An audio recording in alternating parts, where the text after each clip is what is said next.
Hey, welcome to Movies Worth Talking About. I'm John Carlos. I'm joined by, Eddie. and we're here to talk about the oldest and the wittiest and the gossip in New York City is Insidious Chapter 3. Very nice. You're welcome. Yeah. a volunteered you're welcome when there has Uh-huh. been no thank you is one of Yeah. my favorite things. In that case, just you're welcome, whether you're thankful or not. Yes, I certainly am. Chapter 3. Yeah. Immediately just from the get-go, I remember going, "Oh, it's prequel." But the last one ended with such a stinger for what's going to come next. Yeah. And I still want to know what's going to come next. But once you get over that, I think, because we've never really discussed this, but I think I enjoyed myself more than you did. In the theater, probably. The second time did not. No. You enjoyed yourself more than I did in the theater. I think I enjoy myself more now too. Just based. More now too. Well, we'll talk about it. Based on pre-record grumbles. You know. No. Okay. This is the thing. Yeah. Give me the thing. I thought that this was the worst one after I saw it in the theater. I feel like maybe I don't know. I wasn't on board with any of it. Like, I felt like the only thing I could really even remember subsequently, because that's the one time I saw it, was the scene with the old man like shutting the window and shutting the door and lights out and she's on the floor and everything. And I'm just like, and I was like, well, that was kind of, I don't know about inventive, but effective. Like, I wouldn't want to be her in that situation. That's kind of scary. But even the way I'm saying it, like that's how I felt before. I think I enjoyed myself more for this screening, for this pod, but I still have notes.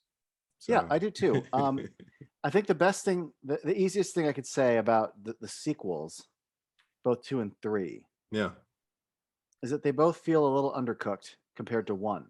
Mm-hmm. And in different ways. I feel like 2 has a narrative that seems to make more sense as a sequel to Insidious, as far as the Lamberts and the family, but I think it's a bit hollow and sloppier, whereas this one is not as logical of a continuation of the brand, but I think it hits its beats a little better. Parts of it gel more for me. Okay. 2 just seems to be like, hey, remember this from another movie and this from another movie? And remember the rocking chairs? Like, this one actually doesn't have the grandest ambitions of how to scare you. In fact, that's one of the things I like about this is how simple. It's just like she'll toss in her bed and we'll cut to a shot and there's just the silhouette of a man behind her. I'm just like, oh, fuck. Yeah. And it slowly starts to just come towards her and us through the curtain. Mm-hmm. There's some really basic, not jump scares, but just sort of eerie reveals. That first time you see that fucker in the theater waving, that's not cool. Jesus. That's not fun. No. Yeah, no. The eeriest thing about this movie is just an old man way the fuck over there. Just nope. Yeah, no. Good night, sir. I also just couldn't even remember. Like, I did, just as I was hitting play off Redbox to stream it, I was like, oh, okay, here we go. And I actually thought I was looking forward to it, but but then once it started to open and I started to hear like the whatever the score was doing, I don't even remember that now. But just also the opening credits being somewhat different with the Insidious chapter 3 of it all, with the weird. It made me think like, was this in 3D? But I was like, but I don't remember how this starts, so this might be interesting. And the fact that I didn't remember anything about Quinn, and I didn't remember anything about her. I didn't remember anything about where Elise starts here. Like I saw her obviously kind of like shut in, and it's dark in the house while it's light outside, and not just like in a typical Insidious kind of way.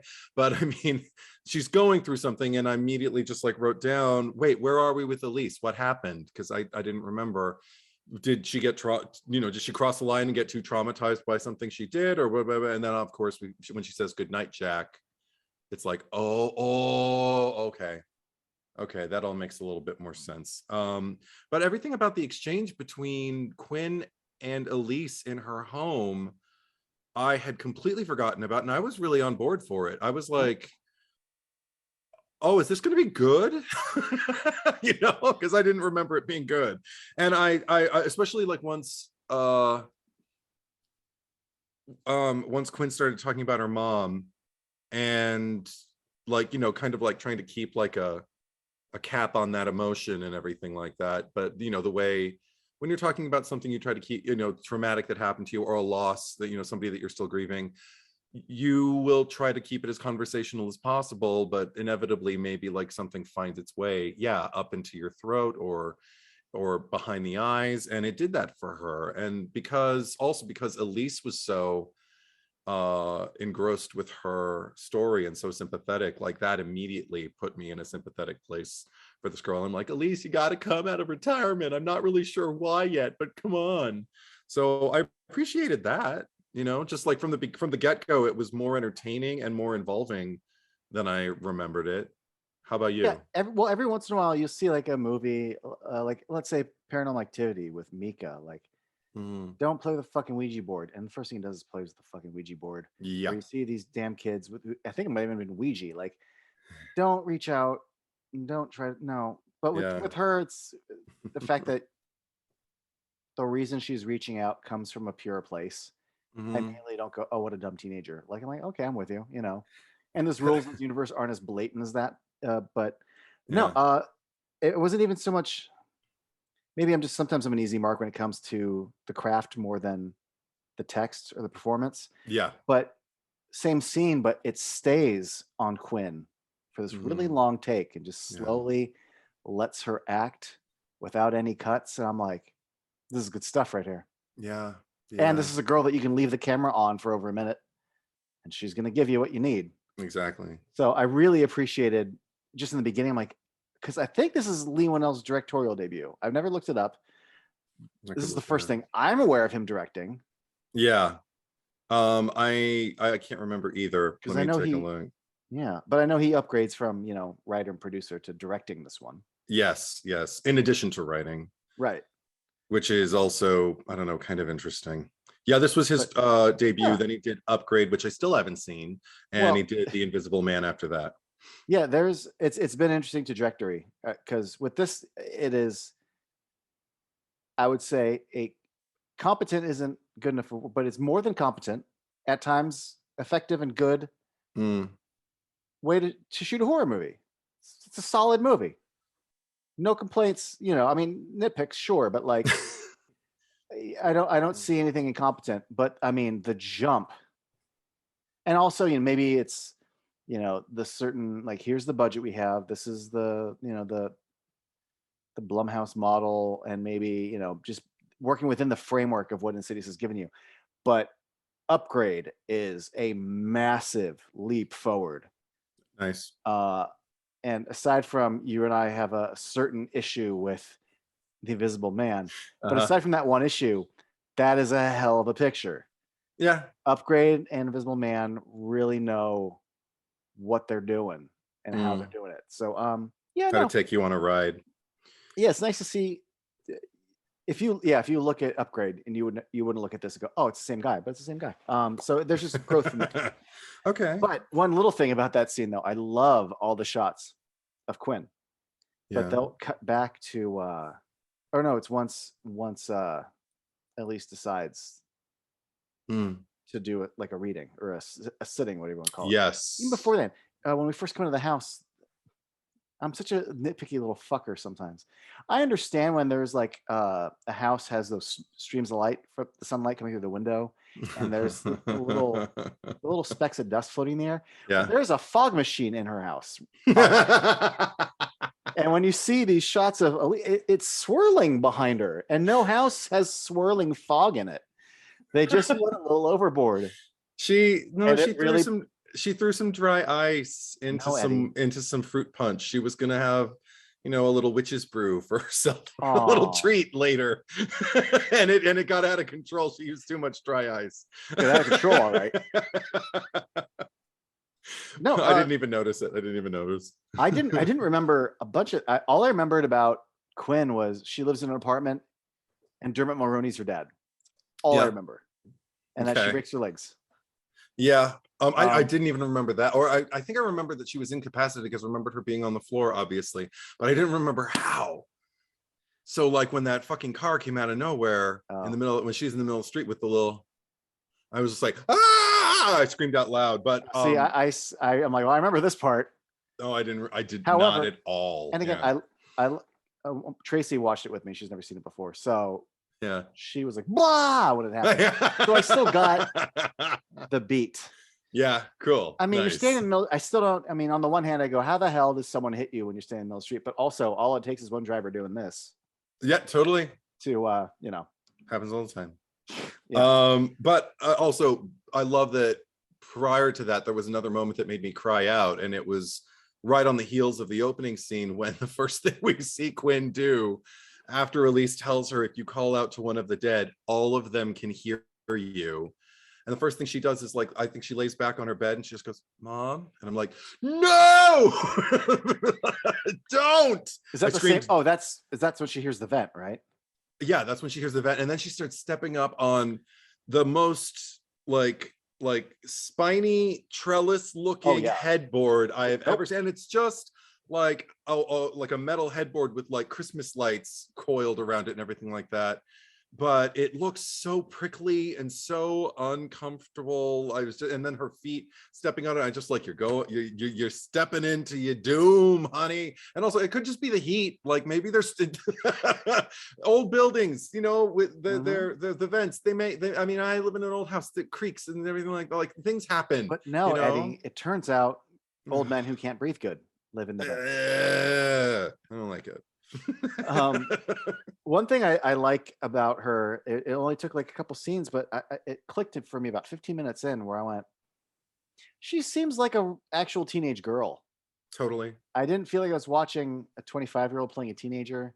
So it didn't look like a 25-year-old. I mean, she could be a fresh-faced early 20-year-old, but she behaved and spoke and everything just felt, it's refreshing because I see so many of these where they all look like Michael Bay models playing teenagers. And also, it's sometimes all it takes is art direction or set decoration, but PJ Harvey poster and the Pixies t-shirt, and she's got theater posters and she's reading Clockwork Orange, and I'm like, if I was in high school, I'd want to be friends with you. Yeah, totally. But that was another thing. That was where my issues kind of started. It was like the first moment. The record didn't skip or anything like that, but I was just kind of like, oh, because we spent a lot of time kind of like, just like just tilting on her walls and stuff like that. And I was just kind of like, I don't know. It was so I was like, no, I was so with you. And it started to feel like largely presentational. And then it wasn't helped by and I love Dermot Mulroney as an actor, but undercooked is a good word, because the performance here from an actor who I know is more than capable, I've seen be more than capable in multiple projects. Also, it's not really his fault either, but I mean, lines were delivered like, you can't do this to me, you're being selfish. And and what was the other, like later on, just like, I can't take this now, I'm too busy. Just like these weird declarative kind of things where it's like, it felt like that's first draft stuff, and then you revisit it and go, I can't just have the character declaring the state of like, right, it's emotional exposition. Yeah, for you and for me, like you're too selfish and I can't deal with this because I'm too busy right now. That's what my father vibe is. It felt like Leigh Whannell had just started a course in writing neglectful parents. And you are right, there needs to be a rewrite where you then create new dialogue that conveys those things without saying those things. But and I know he's trying to deliver like a cover, like maybe he's just trying to keep himself so busy. And she even confronts him on it, like later. She says to him, oh, I wrote it down somewhere. Oh, you keep all this chaos so you can pretend she never really existed. And I was just like, here we go again with there's a way to take an inventory of your parents to them, you know, and everything like that. But it didn't feel earned. It didn't feel a lot of emotional moments that, whether achieved effectively or not, I don't know how earned they are in the course of the movie. But also like you're saying nitpicky, and that's like sticking in my head because it did affect me. And I mean, it affected me on an emotional level, which it did not do before. I don't know what's changed, but and it did affect me. Like after I finished watching it, I was alone in the house. I didn't have any lights on because it was still, you know, waning daylight, and I took a shower.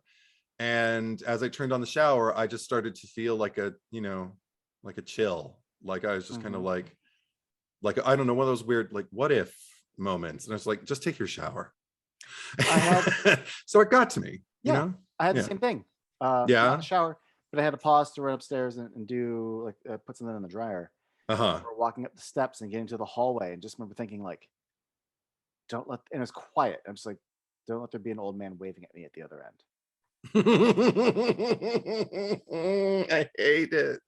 I hate that shit. Yeah, like the movie worked. The silence after a scene, yes, got my head going. So yeah.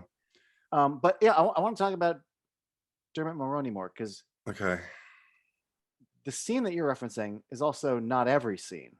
It's probably the worst scene he has to play, just because it's so on the nose expository. The scenes in the kitchen, basically, where he has to be preoccupied. Anytime they're in the kitchen and he's playing busy, preoccupied dad, and I think it's two. I think there's two moments that we linger on in the movie, and both of them I was like, and I don't know if they were just under rehearsed. I don't know if he got this dialogue like at the last minute or what, but I don't know. Who knows? But but it's the scene where he's complaining about what she got from the grocery store, and she's like, well, I'm vegetarian. He's like, what? Since when? And I remember thinking, like, because I went on quite a little ride. I went, how the fuck do you live with someone and you don't know that she's a vegetarian? And then I went, or you're just so preoccupied with, you're so busy and probably scatterbrained that it probably was in there and then it left because you're working all the time and you're so busy you can't even help get your other kid ready, and you need her. And I'm willing to bet that when your wife was alive, she probably, I don't want to say raised them, but like she raised them more than you raised them. She's probably in their life more. And all of a sudden I realized, I don't want to say excused, but like I totally understood why this guy doesn't remember that his daughter's vegetarian. Like that says a lot about where he's at and how detached he is from certain elements of their lives. At least trying to be like the breadwinner, the bread earner. I don't know. Sure. But the dutiful father. I don't think, but I'd imagine that back when the mom was around, he's probably still a little distant. And, maybe he thought she could handle stuff like that. Yeah. And there is precedent, not just in cinema, but in life, for couples where the mother is more emotionally engaged and the father is a little more distant. And now this is the one that's in charge of the household. So, but that's not to say that I found him to be a flawed for the story where things get achieved. Great. Flawed where I am bumping up against the idea of it all. I didn't have that problem, because I still appreciated that, like, he got our gift basket. He tried. He was trying to be thoughtful in his own way. But to me, what solidified him, and me go, was he's already seen the goopy footsteps. Yeah. She's telling him blah, blah, blah, blah, blah. I think it's when she got the neck brace. And he's just like, I believe you. And I'm like, oh, that's nice. I'm so used to these movies where like someone doesn't believe them. I had to wonder if he meant it though. He was just saying it in the moment.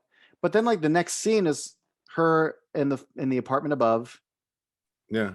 And he sees some shit. We see like the oily footprints. And I like that one scene after he says, I believe you, they're already working together with the window scene of, but here's long story short. Sorry if I'm rambling. No. The next scene is him going to Elise. Yeah. It reminded me of like, God, was it Nightmare on Elm Street 3, where it's like, I don't know if it's real, but like it's happening to this kid. My daughter thinks it's real. Right. It's real right, to right. her. Mm-hmm. It's even worded like directly, like I don't know what's real or not, but I know that my daughter's real. So like, here I am, not really understanding what you do. Mm-hmm. That takes a lot, because usually we see a lot of, it takes several more acts for them to get there.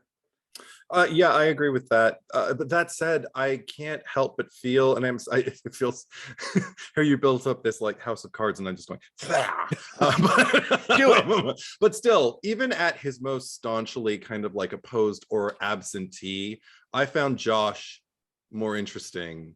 Like even first movie Josh, more interesting than what is this character's name? The dad. I don't know. Dad. Sean. Dermot. I think his name is Sean.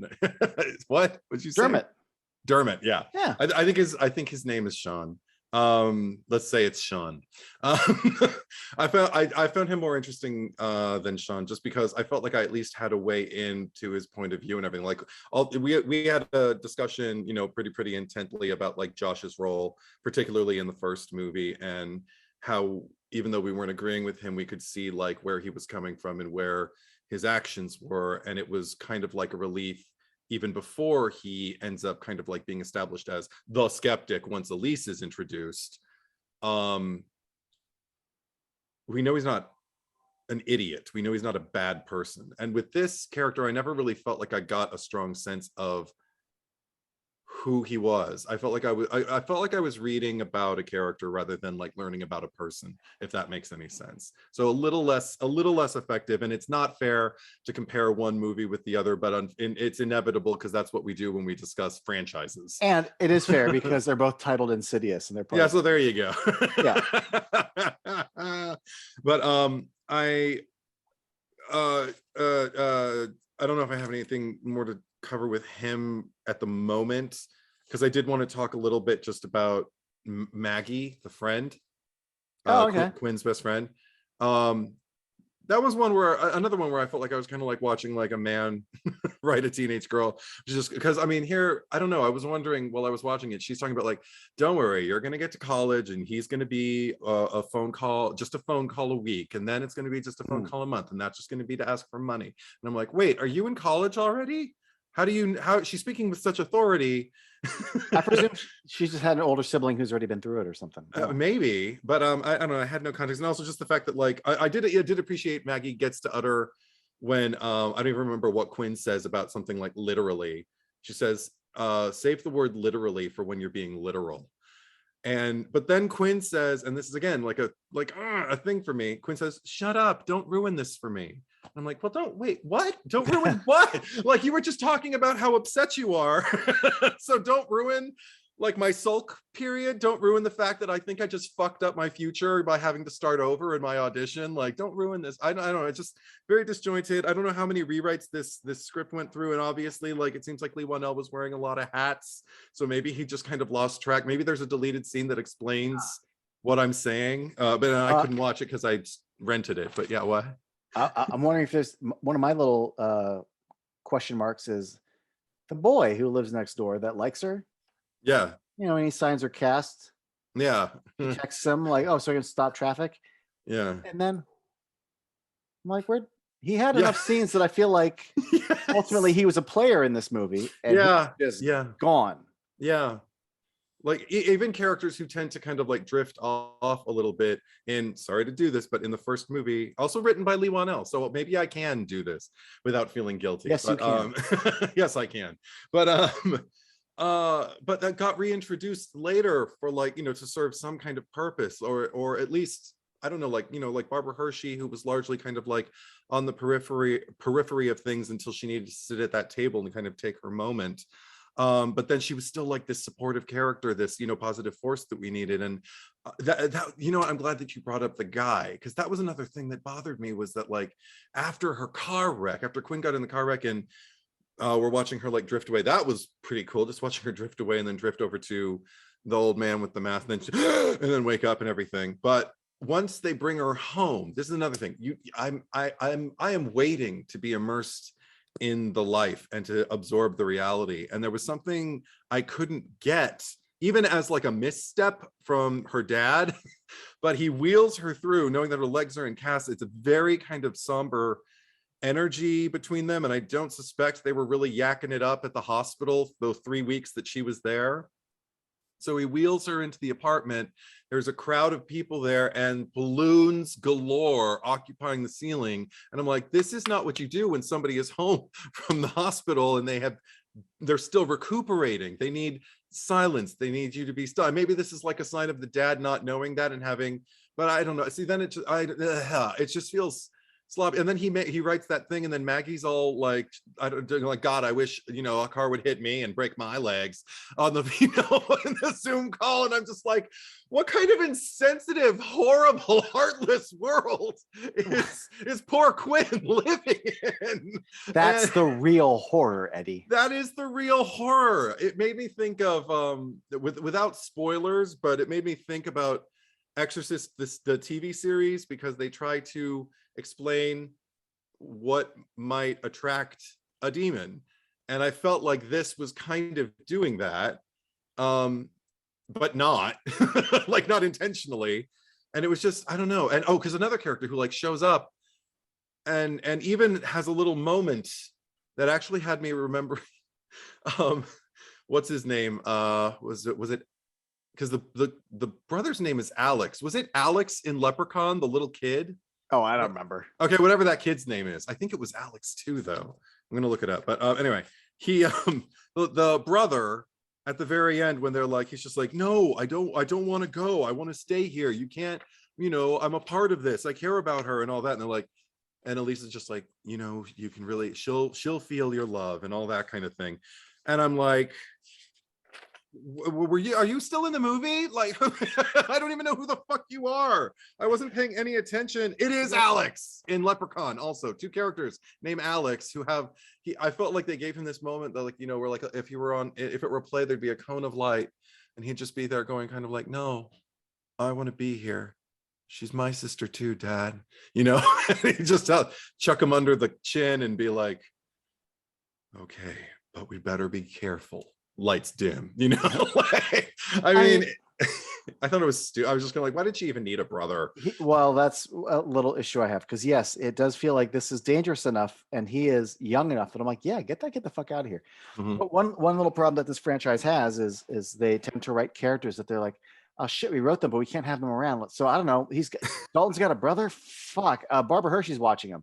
Then Barbara Hershey's over. I don't know. Someone else is watching him. Like, we only care about Josh and Renee and Dalton, and everyone else. Fuck off.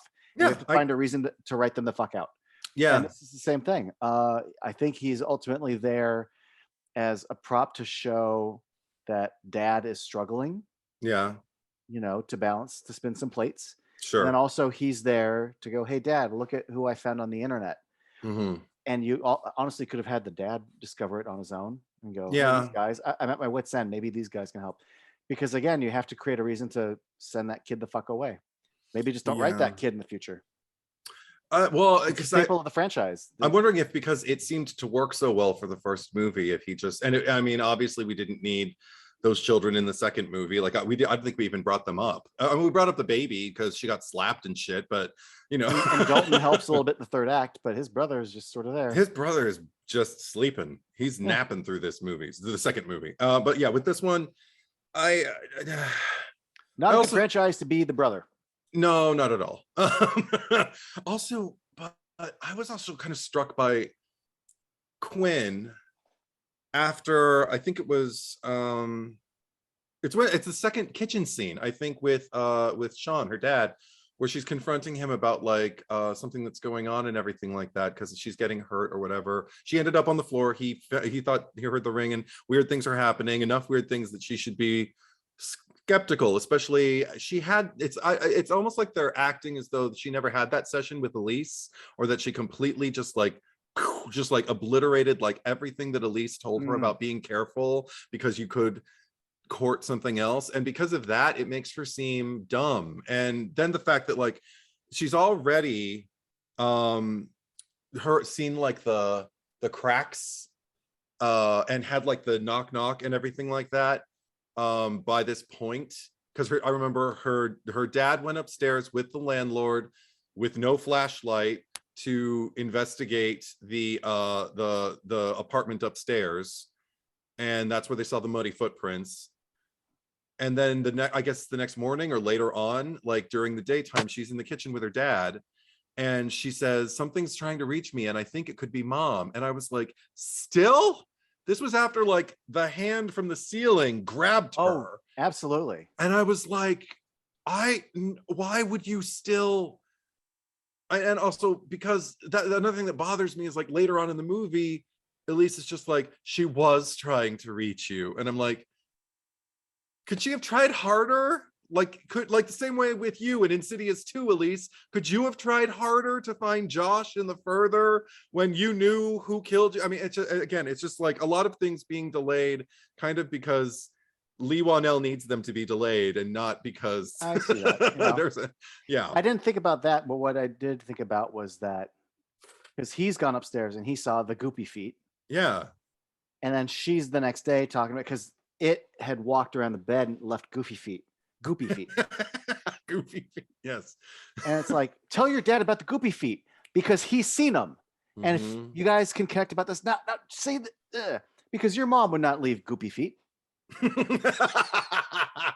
I would hope not. Like, and thankfully, it wasn't that much longer where they're up in his apartment. Yeah.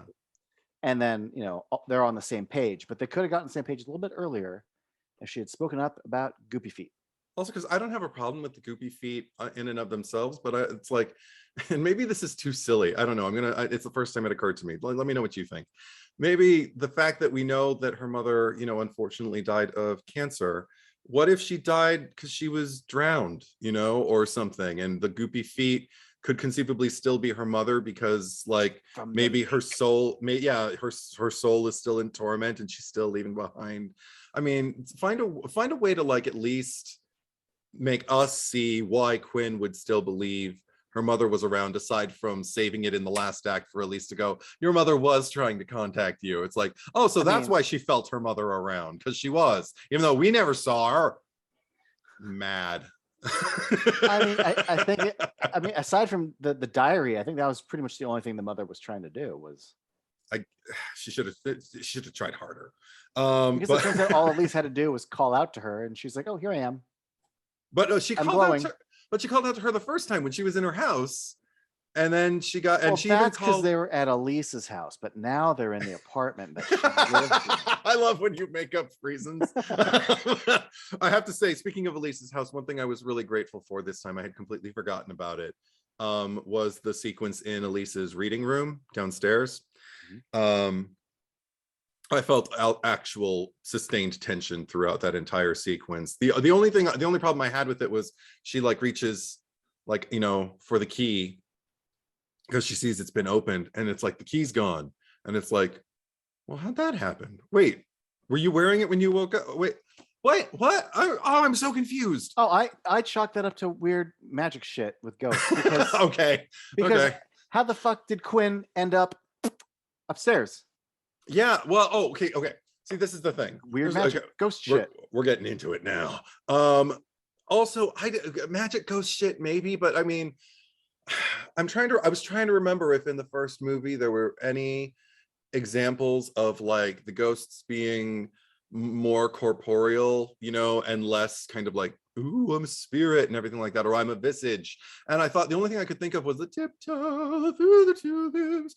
And and then the doors opening for the playful ghost to freak Renee the fuck out. And I was like, okay, so that was pretty corporeal, but I never thought about it. I never thought, wait, how did it kick open those doors? Because I was too busy being scared. But this one, I full on thought when Quinn wakes up upstairs and also not even wakes up upstairs. She pulls the blanket off of her face, and she's in the hallway, and then she gets herself to the elevator, and then the hands come and push her back to the hallway and push her through the door and throw her on the floor and everything like that. And I'm just like, well, how corporeal is this thing? Because it had to get her from her room, past her father, through in the hallway, up the elevator into and I didn't think magic. I just thought it actually did it, because that's the only thing that's kind of been introduced to me, is that like sometimes they're in our space and sometimes things are tangible for them and they can handle them and they can throw it up and they can turn it on and they can do whatever they need to do. Maybe because since half of her soul is already in the further, she can be manipulated that way. Ooh, good one. That I wish Leigh Whannell would have given us that. That would have actually been a little interesting. It would have been like, oh, because that, you know what, that's actually fucking scary. Like the more you start to kind of like disappear, the less present the less anchored your body is to the rules of our world. And the more malleable the rules are, and the more you can just kind of like end up somewhere and be like, what the fuck? Like, see, so, you're appealing to my Nightmare on Elm Street heart. And also, I will also add this, that the ghosts in the first two movies were clearly blatantly just ghosts. They were foundation makeup, whereas the lipstick face demon was a demon. Yeah. Elise refers to this one as a demon, and the fact that it isn't in the standard Carnival Souls makeup to me means it's not just the regular corporeal or not ghost, but it is something else. Even though its origins were still, well, no, I was a human who lived in this building, but maybe through death or whatever, it's become something more.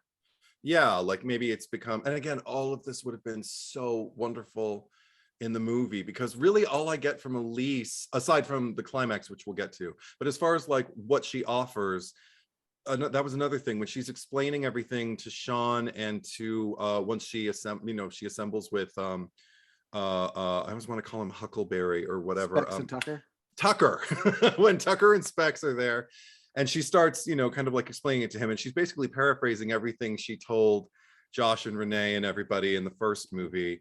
And I was just like, could we move on? Like, I mean, it's a whole other kind of ghost. So can we build up like some more specificity toward its lore? And what would have been interesting would have been like along the lines of like what you're explaining, just off the top of your head. Yeah. Just like sometimes, a human being, because I love the sometimes and the maybe this is possible of it all, but like sometimes a human, if they're so consumed with hatred, they can become something inhuman, and especially and then they'll only gain more power once they leave this. The most powerless on this plane of existence can often be the ones who crave the most power and build it up out of their negativity. I mean, there's so many different things they could have gone into. And I don't feel like this movie was above that either, because I largely felt like the climax, though moving, was very kind of fantastical and very almost fairy tale oriented, or like tonight on a very special episode of Insidious, and then we see Quinn sitting there talking about her mom, and then her mom, Yeah. Speaking of Nightmare on Elm Street, oh yeah, John Saxon comes down literally with the ghost halo around him. It turns out to actually not be him, but still. And in this one, her mom shows up at the third act with the ghost glow, and we get that moment with Elise and with her husband too, like almost exactly that moment, because it's like, I'm here, and she's like, what? Oh my gosh. And he doesn't say I crossed over, princess. Right. But I heard you, and yeah. Yeah. No, but, yeah. No, but before we maybe go into that,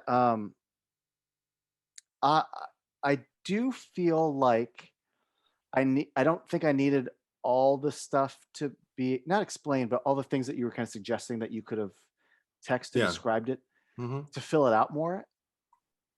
I do feel like it was lacking a little bit, but I also, in the end, don't really need anything more. I was like, fine. Sometimes I like not knowing. Like, okay, sometimes, right. Yeah. The only thing, if anything, this is a petty thing to want, but like the goopy steps are so distinct. Yeah. I thought they were at least going to say like, oh, it was a human, and he got people to kill themselves when he lived here.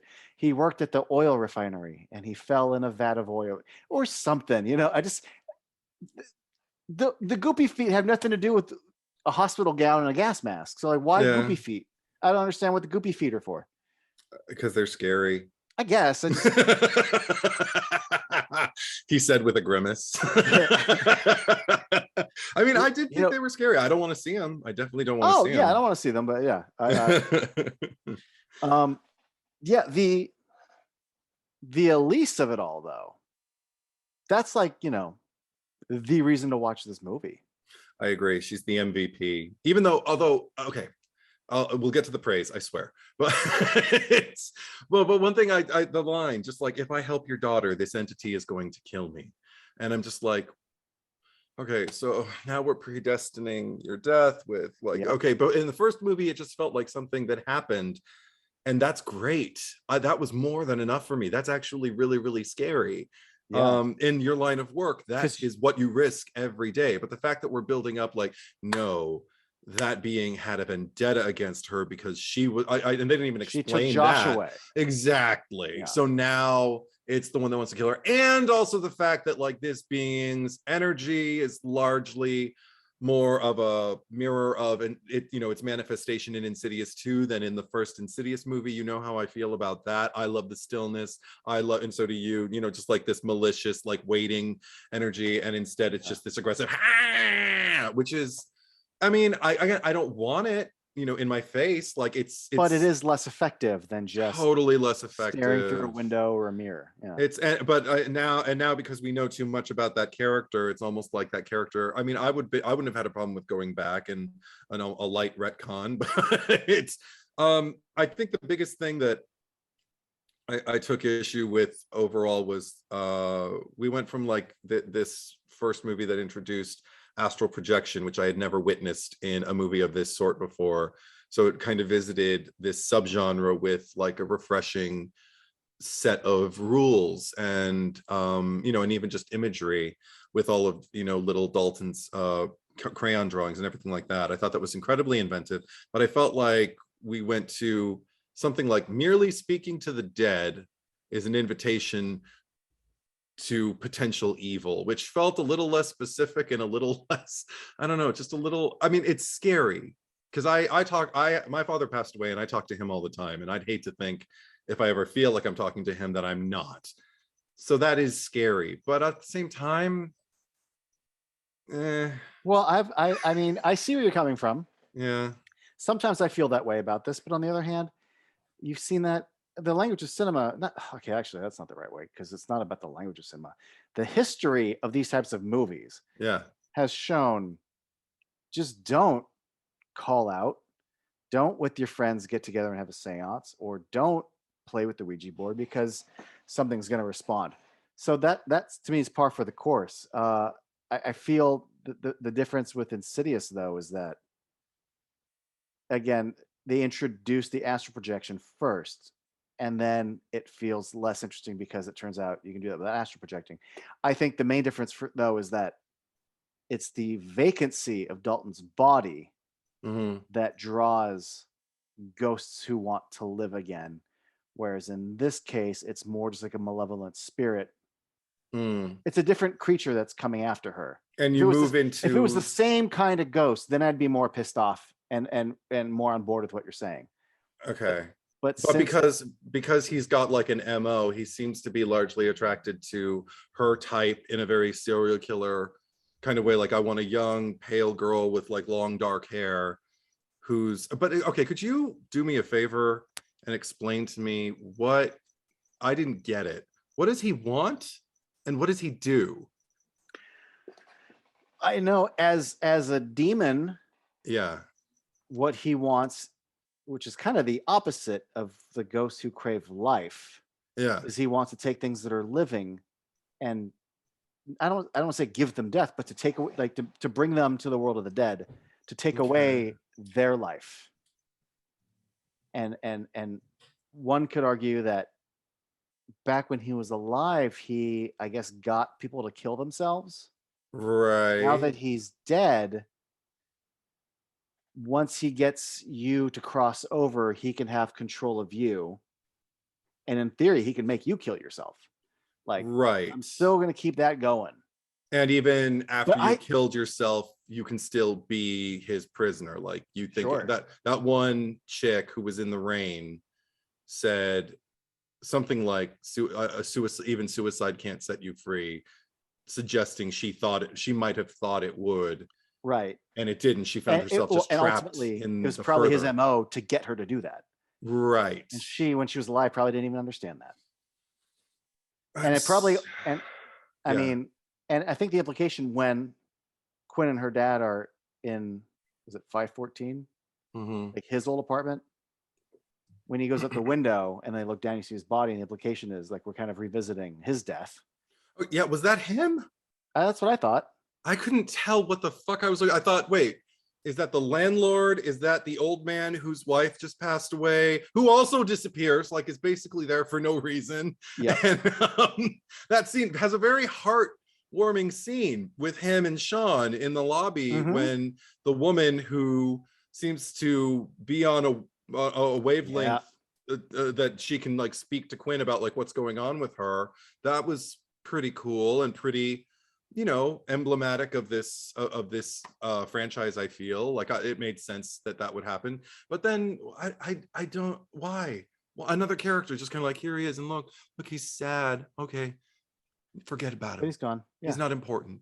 And but I wondered, like when I saw the body down there, I was just kind of like, because I think the dad saw it and he was just kind of like, oh wait, he fell down there, and I'm like, who? The guy, the goopy feet guy, like the old guy. Yeah. And that's why when she looks out, like he's not down there. I just wish it didn't. It didn't look enough like Goopy Feet guy. Maybe he looked alive. Maybe that's what he looked like when he was alive. Sure.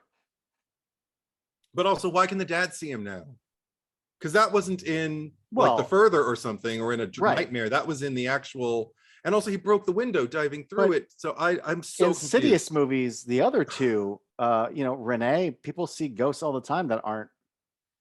So Yeah, but if somebody else would have seen him prior to that moment, we wouldn't even be talking about this right now. well, Dad saw Goopy Feet, so he's already Yeah, I had saw Goopy Feet. encounter. Yeah, okay. So this is just the next step. Still bothers me. Yeah. Yeah, it's not. Here's the thing: you asked me to explain the Goopy Feet guy. Yeah. But one of the things, at least that's effective enough for me, and I mentioned this in one of our other videos, I think on Insidious. I like when horror movies don't have a specific set of rules and things are a little nebulous, because then I can't reason with them. And just the sort of idea where I'm like, he lives in the further, and he wants me to die because he wants my soul there. Like, I don't totally understand it. And that perplexes me in a good way. I like that I can't fully wrap my head around it. All I know is that he understands it, and if he does it to me, it won't be good for me. I'm going to be down there with little nubbins, and it doesn't look pleasant. It looks chilly. Yes, it does. And dark. Yeah, and wet. it's a bad place. It's a bad place. Okay, I think it's also, maybe it's because, like, again, unfortunately, the first movie introduced the franchise, so it's not even about comparing it, but it's just about the amount of exposition I got with that movie. Kind of, it got me rolling. Like, so now of course I'm going to wonder when I move into subsequent chapters. Sure. I'm going to wonder, wait, so what is this thing, and why is it doing, and what is the intent? Because you seem to know what the other one was. And even if you don't know, then just say, I don't, make it scarier by saying, I don't know what it wants, you know, rather than badly explaining it. Yeah, right. Because that my mind, because I like, let's put it this way, I was never the type of person when I was watching any of the Star Wars movies to wonder what keeps the lightsaber from going on into infinity, you know, like how does it know where to stop when you turn it on? I think it's a funny question to ask, but that never occurred to me, because they never said the way the lightsaber is constructed is it just lets me know, okay, that's a sword and it's a weapon, and you got one and I got one and I made my own. And awesome. Okay, cool. I accept it. It's a stand-in for a sword, and it looks really cool and makes cool noises. I feel like all I want is, because I mean, you already covered this. You said it's undercooked, and I think I'm just reiterating that over and over again with like a lot of specific details. Because it would have been nice to feel like this one got as developed, and it's maybe like like Leigh Whannell had as much to prove with that first screenplay as he does with this one. Like, but it didn't feel like it. Both the second and the third now still feel kind of like, and plus we got the Insidious title, so butts in seats, right? You know, Yeah. it doesn't feel like he's trying to win me over anymore. I mean, it's not like, and I don't think he's just sailing through either. There, like I said, like there are moments, and then there are tons of things I just have questions about. Like yeah. Well, one last thing about the Goopy. I'm sure they want us to call him the man who has trouble breathing or whatever the fuck, but I'm still going to call him Goopy Feet.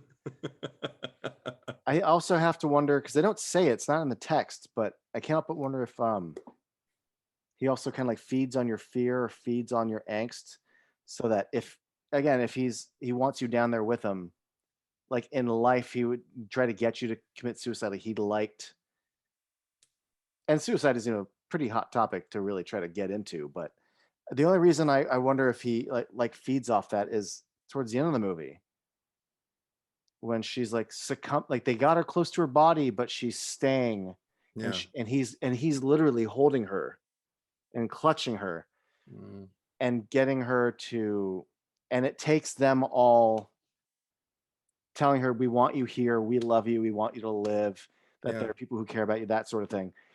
I don't know if the idea is that, is he supposed to be a metaphor for all the grief and sadness that you need to maybe try to move past? Because see, I didn't even think of that. Wow. And that's literally like, literally stay here with me in my arms, stay in what you're feeling. Yeah. I am, and I like what you're feeling. Oh, I wish I'd thought of that. That would I have made it a lot more interesting. Intended, but I got that vibe sometimes, and I can't but wonder, based on how they behave at the end, I try to wonder if that's part of his MO prior to that last scene. I mean, he does have, yeah, no, it definitely is, and I'm scarfing it down. I wish we'd had this talk before I watched it, because I think I would have enjoyed it a lot more as a metaphor for grief. But again, like I sat through the Babadook, not knowing it was a metaphor for grief the first time. Sorry if I'm spoiling it for anybody, but the first time I didn't know anything about it. I just knew everybody's saying the Babadook, so I guess I better watch this movie. And then when I watched it, I would remember when I got it, and the movie gave it to me, I was like, oh my God. And then watching it again with renewed eyes and kind of like looking for the metaphorical or the tangible metaphor, within that house and that woman's life and everything like that. Oh my God, it just made it more delicious. And that's not this movie, but no, yeah, the compare, yeah.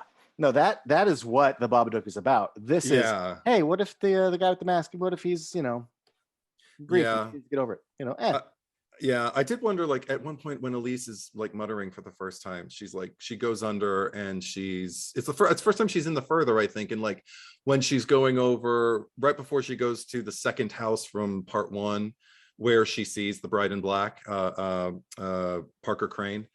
And but before that, she's just laying there and she's kind of muttering stuff under her breath. And one of the things she says is, I'm not going any further. But then her spirit is definitely, without hesitation, like moving deeper and deeper and more towards this house that has Parker Crane in. And that creepy woman. I liked that woman. Oh, she's sitting great. In the chair. More of that shit.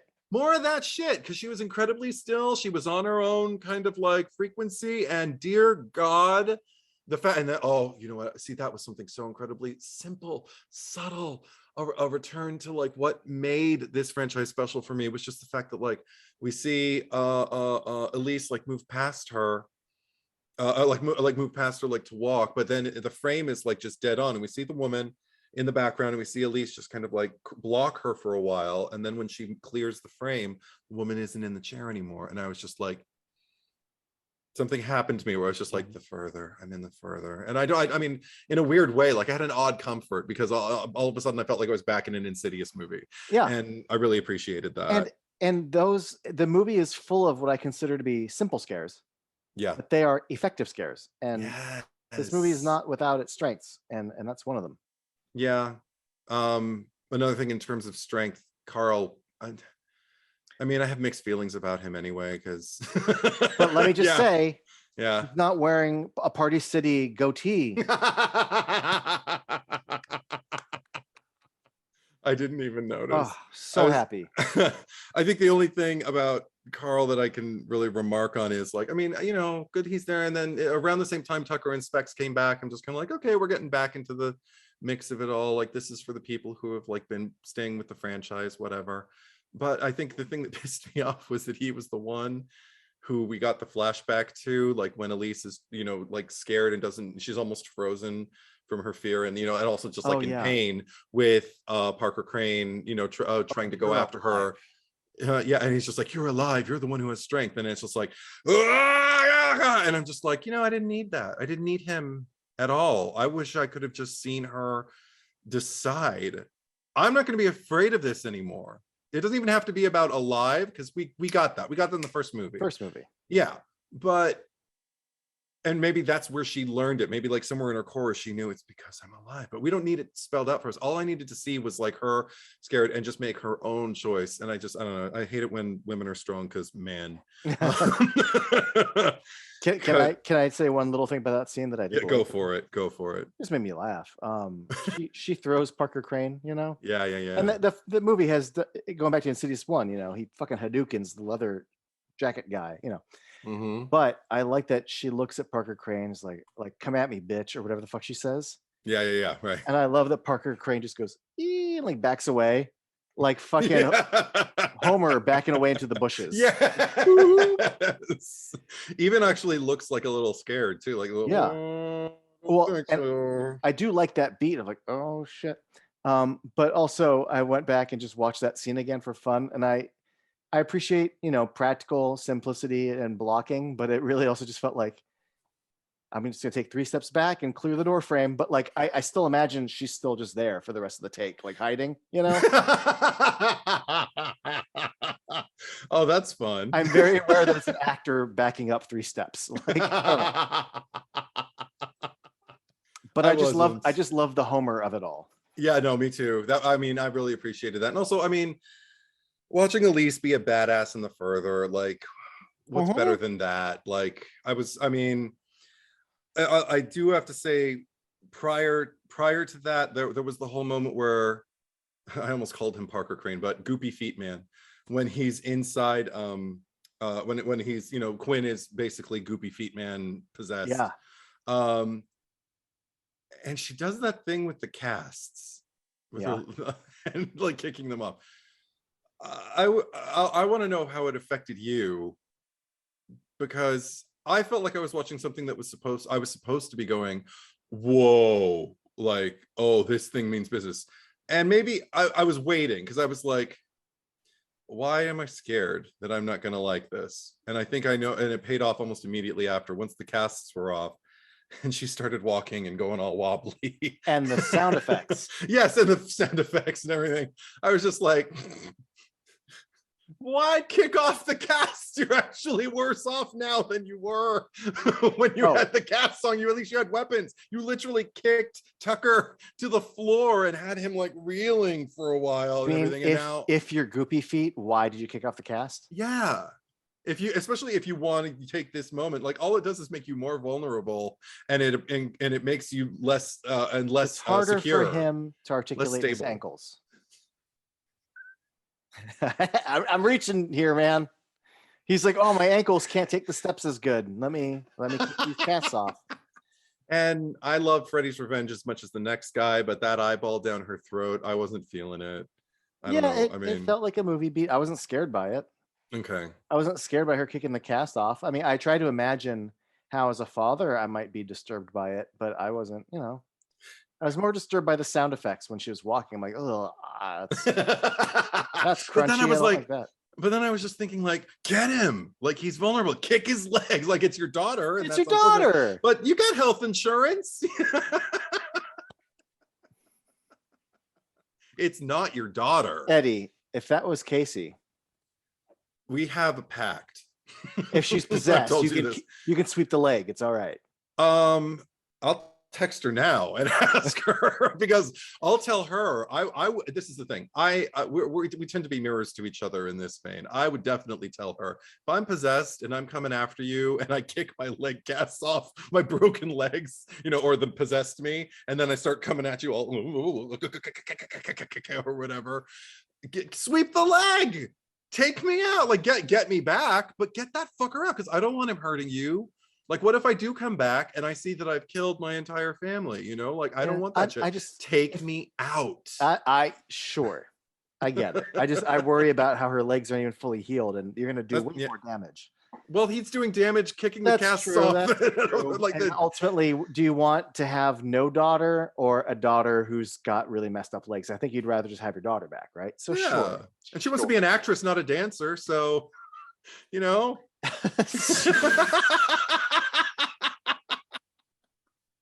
What if she wanted to be a triple threat? You don't know.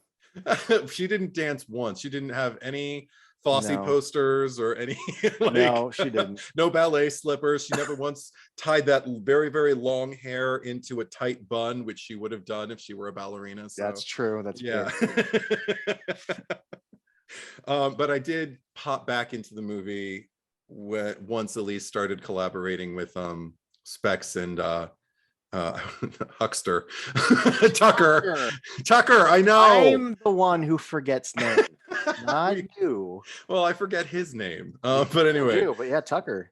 I really appreciated, even though, because again, we've talked about like the mess with the prequel, the way like they have a tendency to want to introduce a lot of stuff, like for the first, like it all happened in this time frame. This is when all of it occurred. But this was one thing I didn't mind, was just when he started writing down, she's like, fine, you take down what I say. So he's sitting there repeating as she talks, and she just says, could you please maybe write it down and not talk? And I was just kind of like, thank you. I mean, I don't know, just watching Elise in the driver's seat with Specs and Tucker, I had to remind myself, I don't want to remember his name for some reason, which is odd, because I like the job he does, and I liked his little mohawk. Yeah, I loved his fucking Masters of the Universe live action T-shirt. His movie. I fucking love that movie. I was wearing my Masters of the Universe TV series, like old school TV series T-shirt when I was watching it, and I was just kind of like, hey, mine's better. But yeah, what were you as far as doing prequel things go, yeah, I thought the introduction of Tucker and Specs was great. I liked the way they fit to the story, actually. I'm so down. And how Elise meets them, great. My only problem is their scene at the end by the van, because like you've only met these guys last night. Maybe we should go into business together. Yeah, like, do you even know their last names? Yeah. Let alone like it's a bit rough that maybe we should go into business together, and just the cutesy of like like you don't need to be like, and if we were going to work together, you can't wear these T-shirts. So we need this. I didn't need the origin of why they dress like Mormons. Like, just it's a misguided attempt to, I think, like kind of like give her arc an end point to like see her beginning with like the grief and the sweater and the dark house and the I'm retired of it all, and then into like exactly, I totally could have used at least one more draft of that scene, and maybe just have them say like, if you ever need us, give us a call. She's like, maybe I will. Yeah. And then it's like, that would have been enchanting. That's all I need to know. They're going to work again together, and ultimately they're going to be that team from the first movie. Awesome. Right. It's Gordon fucking flipping over the fucking Joker card at the end of Batman Begins. Like, yes. Because I know what that means. If you say like, let's, if you need help, call us. Yeah. He gave us a signal. Like there's what you just described is so much better, and now I'm upset that that's not what they did. I know. I mean, I like her energy. Like, I like her reading the van, going like, "Oh, spectral sightings." Like, I like that. Yeah, that could have been it. And then just like, here's our card. Just like, give us a call. Can you? Okay, mate. All right. I mean, I get the intent. I know they're trying to do this could be the beginning of a beautiful friendship type. Yeah. But I hate in movies when people walk down the middle of the street, because I don't ever fucking walk just down the middle of the street. The only other person who walked down the middle of the street in this movie got in fucking leg casts and went through fucking hell. They should have ended it like Scary Movie, like where the car just hits all three of them. You just made me realize what I just did with her taking the card and them saying, call us if you ever need us again. And she's going, maybe I will. She's also saying, maybe I will get back into this. Right. I'm dipping my toes in. I'm so mad. Okay, but I will say this, and this also kind of makes me mad. It worked in the moment. Then as I was showering, I was thinking about it, and I was just like, I'm actually really angry about this. Because when Lily moves into the circle to put her, the hands on Quinn and everything, I don't remember what the catalyst was, because I was already kind of tearing up. And maybe it was just the mere suggestion that she needed her, and that Elise was trying to, and I was like, well, it's the climax. If the mom's going to show up, she's going to show up now. And Insidious is not one of those like kind of like sadistic, franchises where, and no one came, and that was the end of Quinn. They're not going to make that movie. That's just not this franchise. But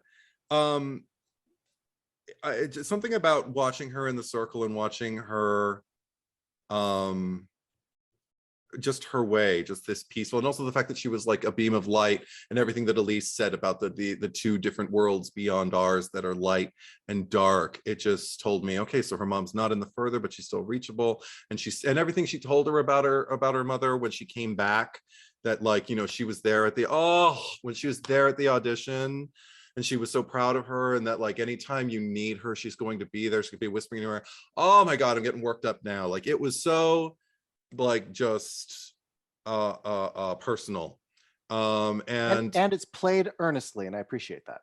And also, it's not like there hadn't been a precedent set for it, because the seed was really planted with, we already discussed it, when Quinn came over, sat there, had the camera slowly, like dollying towards her. And we realized there was a real loss there, like it's been a year, and you'd think after a year, but no, not at all. If anything, the first anniversary, be ready. Just be ready, folks. If anybody's going through anything, take good care of yourself, and take your time, take your own time. Like it takes what it takes. And watch Diane Weist's speech in Rabbit Hole. It's beautiful. It's about carrying like a rock in your pocket. Anyway, that's grief. So I'm crying and everything, and then afterwards I'm taking a shower and I'm thinking about it, and I'm just kind of like, I feel kind of manipulated though. Because yes, the seeds were planted, yes, it was carried out effectively. It almost felt like what, I don't know sports terms, but like, like when the score is kind of low and your team's not doing well for your team, and everything, and then all of a sudden somebody throws like a touchdown, and at the last minute they do it and they win the game. I don't know. And I was just like, and it didn't win the game for me even, like, I mean, it didn't save the movie for me, but it did move me. And I just kind of felt like, what, am I just an easy target though? Is it just easy to like appease me? I got writing song lyrics here, but with like this, parent-child like connection, she'll always be with you. I mean, the end of Beauty and the Beast, the cartoon, has some of the most hack dialogue, like death scene dialogue of just like, maybe it's better this way. Don't say that. Don't talk like that.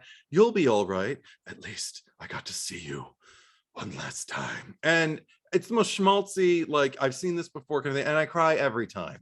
So Eddie, it's like that. It's like that. And it pisses me off because it works. And I'm angry because I don't want it to work on me. I don't want to be that easy. It was tropey.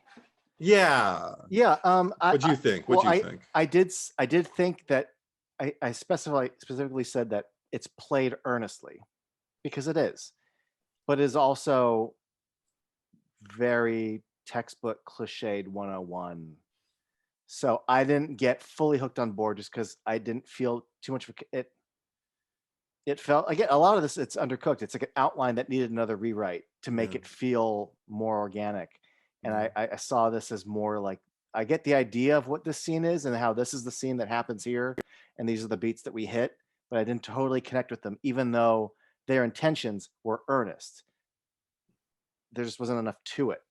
Um, that's how I No. feel about it. Okay. But You've also regarding Beauty and the Beast, yeah. because I don't want to say I felt manipulated so much as I didn't fully get hooked in to be manipulated. I didn't Oh, completely okay. go, but I did go, oh, but this is a sweet idea. Mhm. I remember going, oh, well, specifically the camera rotating around them, and then you see the mom and the mom Yeah. with them, and the Yeah. music is so fucking good. It is. It really is. And I'm like, oh, this is sweet. I remember even thinking, and I've said this about other movies, that this scene and these ideas are so good. I wish everything leading up to it had supported it so that this would pay off more. Because when the Yeah. mom's there with her hand, with everyone else's hand, I'm like, oh man, I wish I could feel more if they'd gotten me to this moment more. Yeah. Um, Like you're actually, because while we're talking, like you're making me realize like another case, it's another, kind of moving death scene, but it's that's so mean, but it works on me. But again, as I'm watching it, I realize like the dialogue, even though it's not Beauty and the Beast's dialogue, it may as well be, but it's end of Moulin Rouge, which, sorry, spoilers for Moulin Rouge if anybody hasn't seen it, but just like, you've got to go on. It's like, I can't go on without you. You have so much love to give. And I'll always be with you. And then death. And it's like, and it works on me every time because I love that character. But I think you're right. Those two examples that I set, that I compare, everything that leads to it, I don't really have a problem with. Like, I'm, even as problematic as they may be in like video essays that we make, as the years go by, and even as we grow older and tend to develop like our point of view and everything like that, they still work.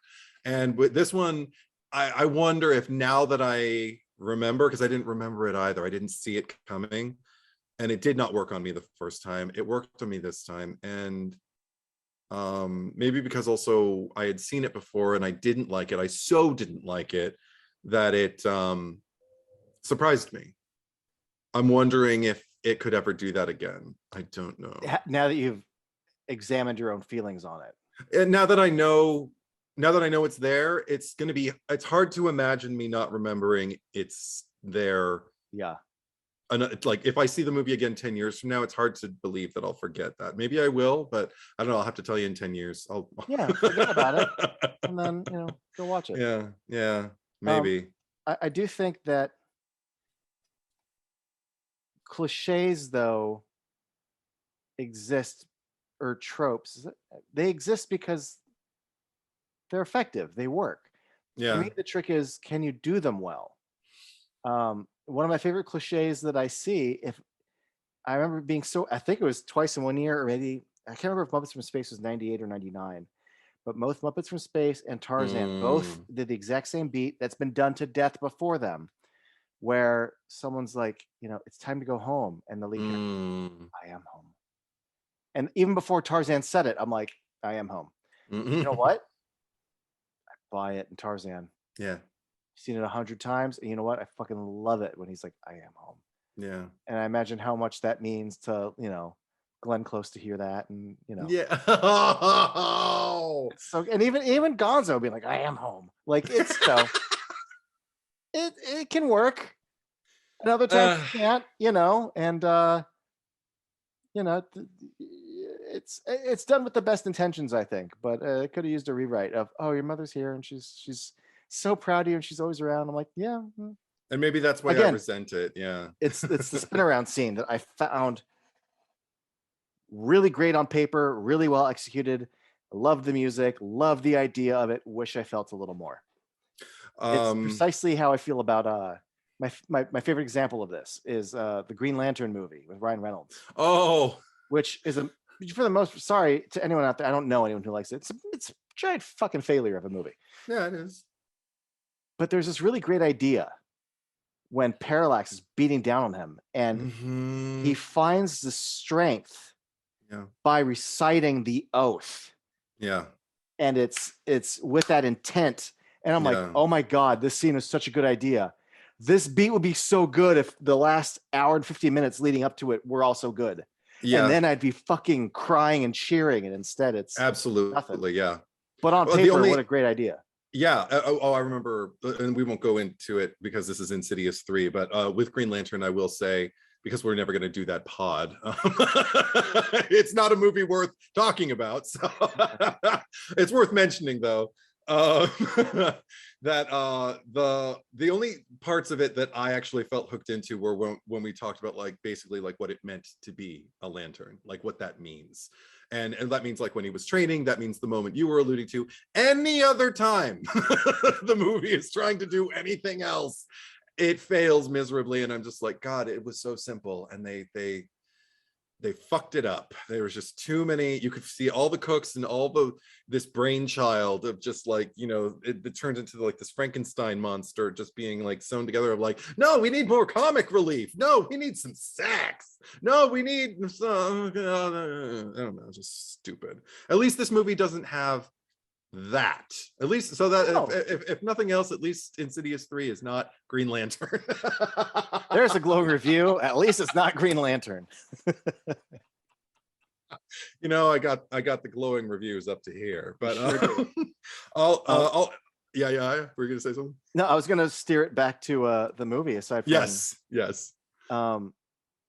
it was just, this is just a random note, but it just made me chuckle. And it's a good segue because it's DC related, going from Green Lantern. But when the demon is taking the form of her dead husband. Oh yeah. First of all, I just love when she's like, and I know that he would never ask me of that demon. I'm like, yes, bitch. Oh, I fucking love it the way she says it. Yes. Slits his fucking throat. Yes. He does like this. And I was waiting for him to be like, no. Boom. I'm melting. Yeah. Because he does it as he's like exiting the scene. Yeah. Like, this is so great. But she knows better than to comfort him. She's no Vicky fucking Vale. I don't know what Vicky Vale's thinking. I don't either. But Kim Basinger was probably just thinking, this is not in the script. I don't know what the fuck Jack is doing. So I better do something. Anyway. I have, God, I think I'm almost done with I only have one. Yeah, I'm pretty close. Yeah. I have 2 notes left. Okay. I'll save this last one for the end. One thing I do want to say in praise of the movie. Yeah. I don't know if this is maybe one of the first ones, but I know it was a Blumhouse production. Mm-hmm. Or is it Blumhouse? I forget. Blum. It's Blum. Yeah, I'm saying it right now. Yes, you are. We got other locations. We leave. We did. We go to a hospital. You know, we go to an audition. We're out on the street. You know, I think Blumhouse can be effective when they're indoors, but the third Insidious movie, if it was just like in a house the whole time, you'd really start to like go, all right. So no, I appreciate. Okay. And the other locations really felt like locations and not like the exact same house from Insidious 2 with the same cobwebs and things felt like, so yay. Do you have anything else before I hit my last point? Yeah, my last one will be all encompassing, so I won't hit that. Just the final moment of the movie with Lipstick Demon. That's mine. Oh, that's yours? Okay, then go for it. Well, first off, before we even get to him, the clothes are laid out on the bed. Oh, yay, my husband. And the dog's barking. And you see in the black a face. Yeah. I paused and got up and even looked at it. Am I supposed to know who that is? At first, I thought it was her husband, but that's not her husband's face. It's not her husband. And then I'm like, who? Huh? Like, is it one of the ghosts I should recognize from Insidious 1 or 2? Is this a callback? Is that like Josh from the Further Visit? And I'm like, no. It just looks like this random guy with very chiseled jowls. Mm-hmm. And he's like a nobody. And I thought, maybe not necessarily it had to be a callback, but making it a nobody felt kind of worse. I'm like, well, it's just I thought it should have been the ghost of her husband. And he's warning her or made it more, I don't know. It's just weird because I just go, well, who is that? What is that? I don't understand. And not in a good way where I'm like, ooh, that's creepy, but just, who is that? That's so funny, given like our points of view on the movie thus far, because that was one moment that actually did kind of work on me. I mean, my complaint comes a few seconds later. Mine too. But I guess they're distracting you with like, who the fuck ghost is that? Exactly. I think the whole point is just for you to like get drawn in and like, who is that? Or to just be fucking scared. Because I was actually unsettled. I was like, I see a face in the corner of the door. No, yeah, no, and it's in not the dark, and it's little. No, no. I don't want it. Well, maybe that I remember that kind of affected me the first time, but when I watch it now, I know what's about to happen. So I'm not in that moment. Sure. You know, I hate me a dumb jump scare.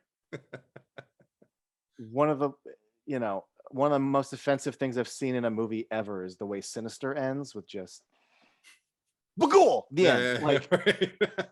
And this franchise so far has been kind of above that. Yeah. And the fact that they ended with Bagul!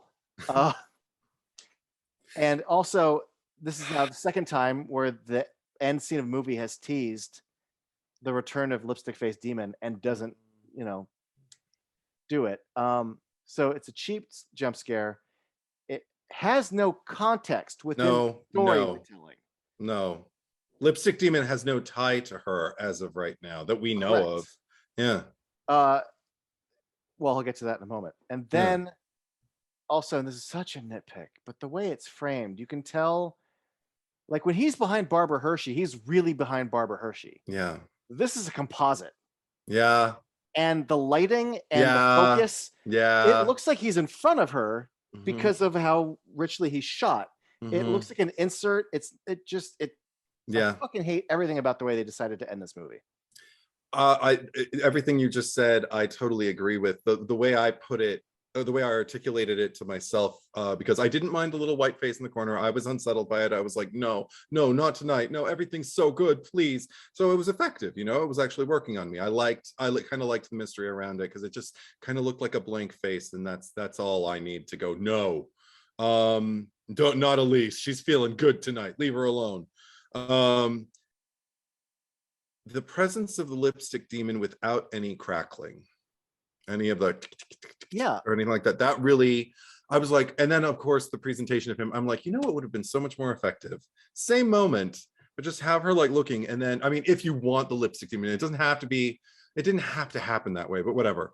It can just be the next thing she's going to see, but whatever. If you want the Lipstick Demon, have the crackle, have her look over, see the white face, lean in, we all brace ourselves, hear the crackling for like just maybe a second, and then have him actually in the room, like just pop up like behind her, like, like, and just have him be there. I don't know why he would, but if you're going to do that moment, do it that way. I don't even know how I would want it to end, but I mean, that would be like the last thing I'd worry about. I'd want to rework so much more of the script, in the revisions. And she's so attuned to the world beyond ours. Yeah, the fact that he's she like can walk in Dalton's room and see him. I don't like that she doesn't go, huh.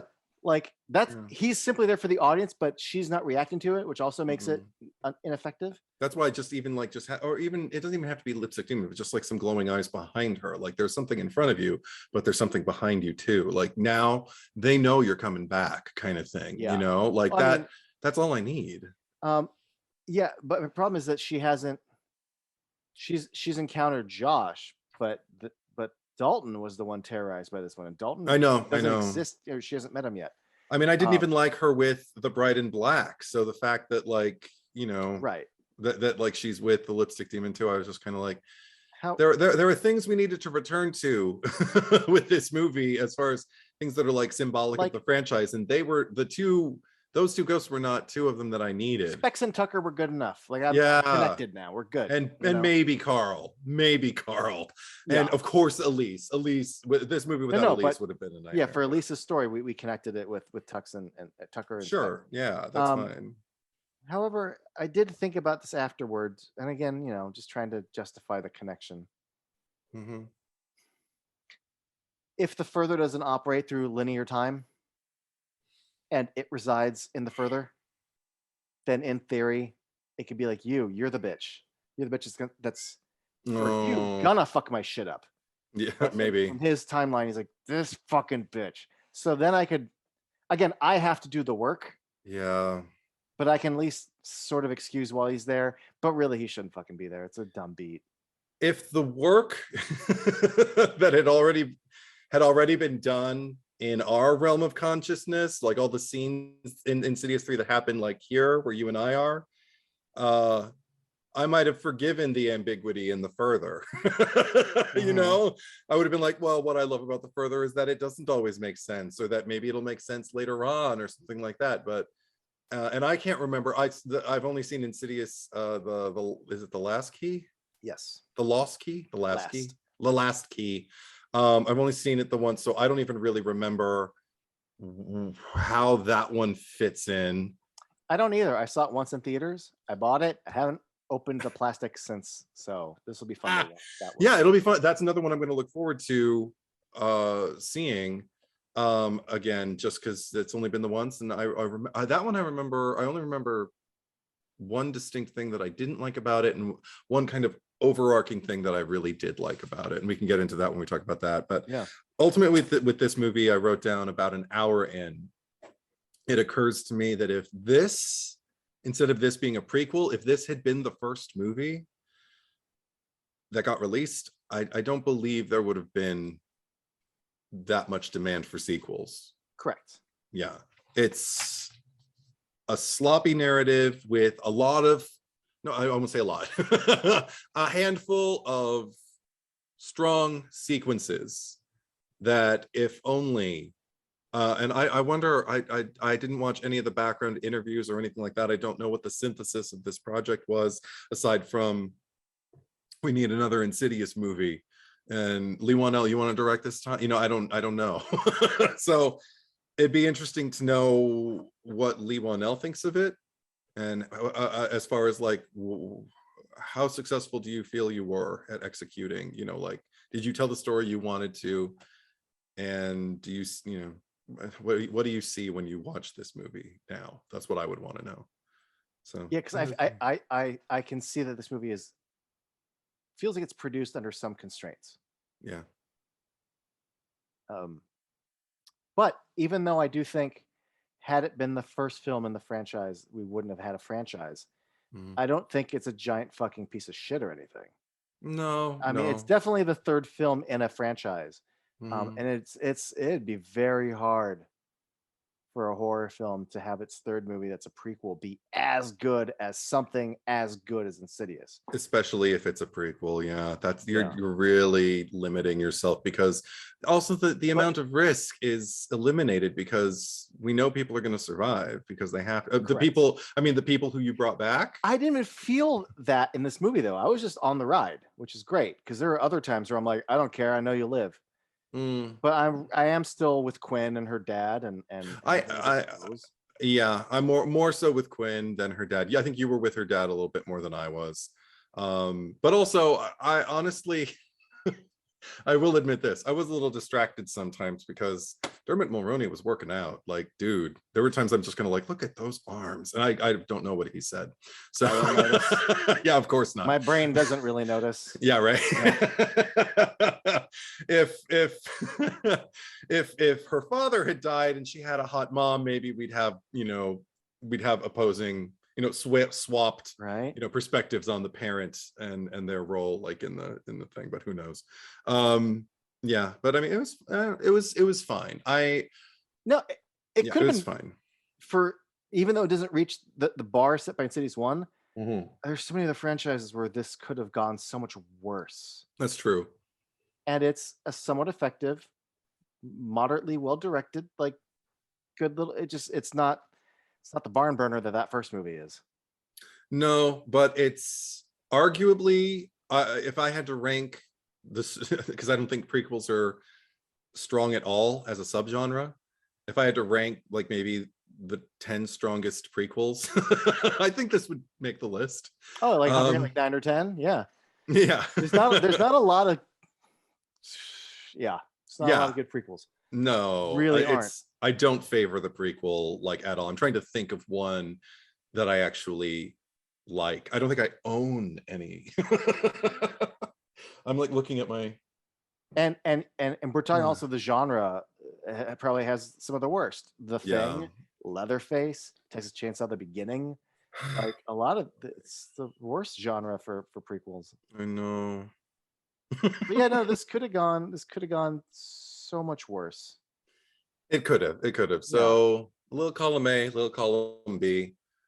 Nah, I'm looking forward to seeing The Last Key. Hey, I'm speaking in rhyme again. And honestly, depending on my mood, I'd sooner watch this over part 2.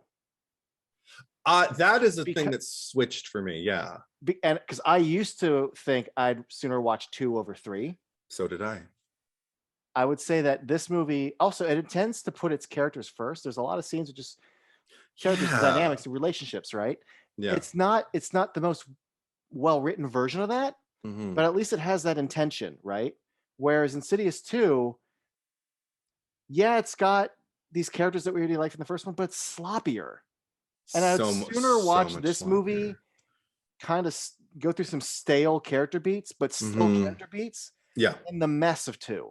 This one isn't also as grueling, I feel. Like it was really a slog for me to sit through what these characters, these women who should be smarter because they were smarter before, and now suddenly they're written to be less smart because reasons. We need conflict. We need to delay, for our climax, and I don't want to think any harder than I have to. Oh, see, I'm being so mean right now, but yeah. we did a whole other podcast where we shit on that movie. I'm always ready to shit on that movie. I remember seeing 3 and thinking, hey, that was all right. I'm gonna buy it. That was pretty good. And all these years later, especially having watched 2, I'm like, yeah, that really was all right. Yeah. I'll watch this again and definitely watch it more over 2. So yeah. Yeah, I would watch it again. And also, just a little thing that I appreciate. The big bad of Insidious 1, is like ghosts and pale makeup. And I appreciate that for 1 and 2. Sure. You can't keep doing that. And I like that this one, the money was spent to give his arms texture, his face, his detail, and it worked. I thought he was a gross looking dude. He's also, especially because the part of him that works as a demon or whatever he is, an entity, is the fact that while he's on screen, I don't know what he's doing. I don't know what he wants, and that is terrifying. It's scary to know what somebody wants to do with you, and it can be scarier if you don't. And I think it was handled properly enough. Like, see every sequence he was in, like I'm just like, but why? Like what? And what? Don't touch me. Don't come near me. Don't anything. I don't like it. Don't fucking wave at me from way over there. That's still the eeriest thing in the movie. Don't fucking wave at me. And it still did work on me. Just like, I don't like the threat of, you have hurled me out of my bed, and now I'm watching your feet shut windows and shut doors and make it darker in here. So why? I don't like that indiscernible intent. Just the fact that I mean, that actually kind of goes back to the Bride in Black, just standing, the old woman in the window, because it's like, you're waiting, you're grinning at me for some reason. You know what you're waiting for, and I don't, but I know it's not good, and I hate that. So I mean, so it's in a sense, like it does more closely align with that too. So I didn't think about that. So I appreciate that. Now I can. Yay. Yeah, yay. Why not? Yay. Not with an exclamation mark, but yay. Yay. Yeah, and a shrug emoji, just like a yay. Yeah. There you have it, folks. Yay. Thanks for joining me, Eddie. Yay. That's a yay. Talking 3 was a little more fun than I was expecting, so good times. Until next time, which will be The Last Key. Duh. Come back for that. Bye.